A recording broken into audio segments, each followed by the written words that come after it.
In October of 1929, the economy pretty much tanks. The stock market's collapsed. Things aren't looking good. How did the government respond to that? Well, stick around because that's what we're going to talk about today in Mr. E's classroom.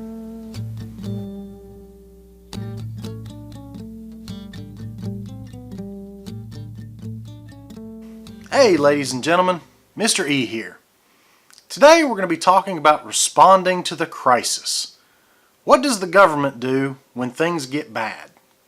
We're going to try to answer the question, how did the government, including President Hoover, respond to the growing economic crisis at the end of the 1920s?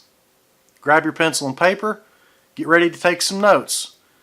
Pay attention to the video and hopefully by the end you'll have a good answer to that question.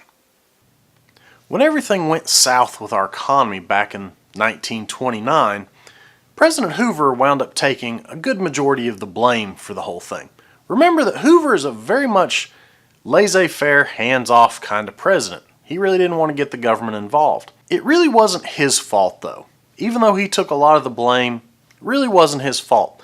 Although many Americans really did blame him for being out of touch with what Americans were asking for, or with what Americans needed.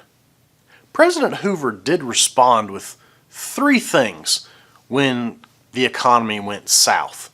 Response number one was a concept that Hoover called rugged individualism. Basically, Hoover put it back on the American people.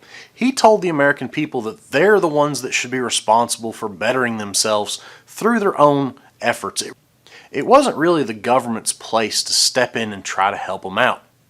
Because of this concept of rugged individualism, Hoover really refused to provide any kind of direct relief from the government. Basically, Hoover said he didn't want people to be dependent on the government for help every time something went wrong. The second big response that Hoover had to the crisis was a concept called volunteerism. Hoover said that the American people should rely on themselves to do the right thing. Hoover went around and asked businesses that were still operating to keep wages high and keep prices low and try to keep unemployment from getting any worse. Well, here's the problem. If businesses want to survive, there's no way they can keep wages high. There's no way they can keep prices where they're at. There's no way they can prevent any more unemployment. It's just the natural cycle of the economy. Hoover also asked a lot of wealthy people to give to charities.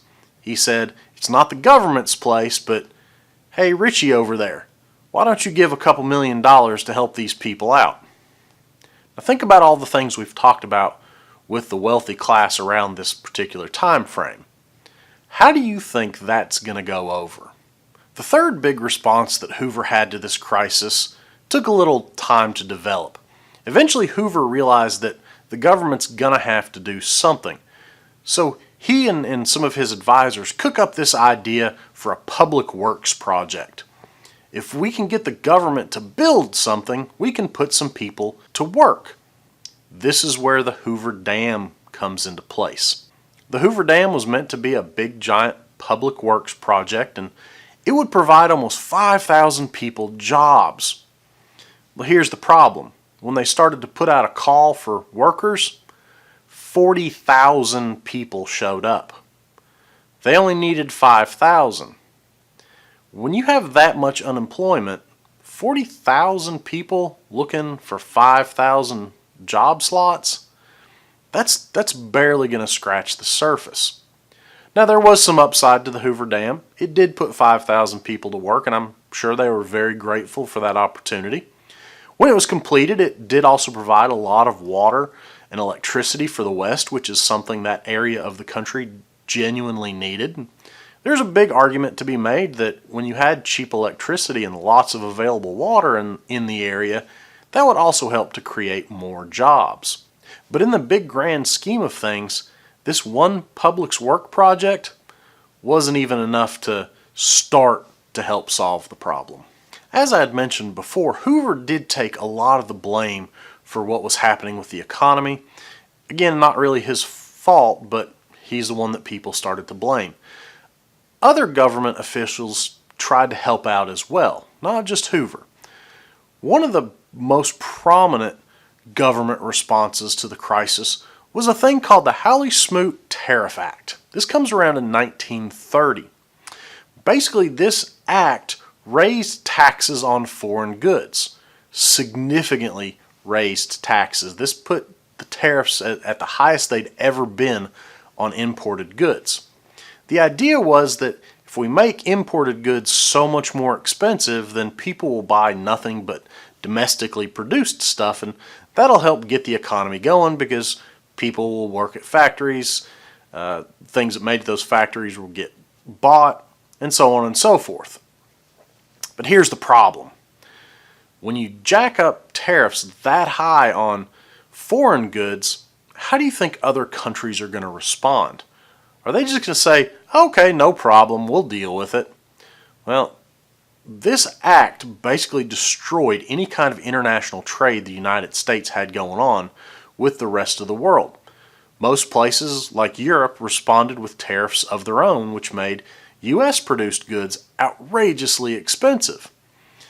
This actually made the situation a lot worse. In fact, it made the global situation worse. A lot of people don't realize that during the Great Depression, it wasn't just the United States that was suffering. The Depression was a global thing. The entire planet was suffering from an economic depression. This Tariff Act basically just knocked everything down an extra notch, made it even worse. Two other bits of legislation that get passed right around the same time to try to help things out were the Federal Home Loan Bank Act and the Reconstruction Finance Corporation Act. Both of these were government responses to what was happening with the economy. Both had great intentions, but as you'll see here in just a second, both had some serious flaws. Let's take a look at the Federal Home Loan Bank Act first. The idea of this law was to lower mortgage rates across the board. This would allow farmers to refinance their loans they had on land and their houses to lower rates and try to avoid foreclosure, being kicked off their land. But here's a big problem. We've talked about the Dust Bowl. Were farmers able to produce on the land that they had? There was a natural disaster going on that really prevented a lot of farmers from being able to do that. Yeah, it was nice that they lowered mortgage rates, but when you don't have any money to pay, period, a lower mortgage rate really isn't going to help out. The other major piece of legislation that got passed was called the Reconstruction Finance Corporation Act. Basically, this was the government authorizing $2 million to be distributed for this emergency financing of big business. The idea was if we kept the big businesses, the banks, the railroads, those kind of things open, this would help drive the economy and we could get back on track. So essentially they gave $2 million to the richest people in the United States. Were the richest people in the United States suffering? No. It was the middle and lower income classes that were having some serious problems. This really didn't do much of anything to alleviate the majority of Americans suffering during the Great Depression. All this did was make the rich people just a little bit richer. I really only have two takeaways from this video for you. Number one is remember Hoover's response. You've got rugged individualism, volunteerism, and public works projects. The second takeaway is the government response. Remember the Hawley-Smoot Tariff Act, the Federal Home Loan Bank Act, and the Reconstruction Finance Corporation. There you go, guys. Responding to the crisis. Hopefully you got some good notes. Hopefully you'll be ready for the quiz when it happens in class. And as always, till next time, remember, don't stop learning.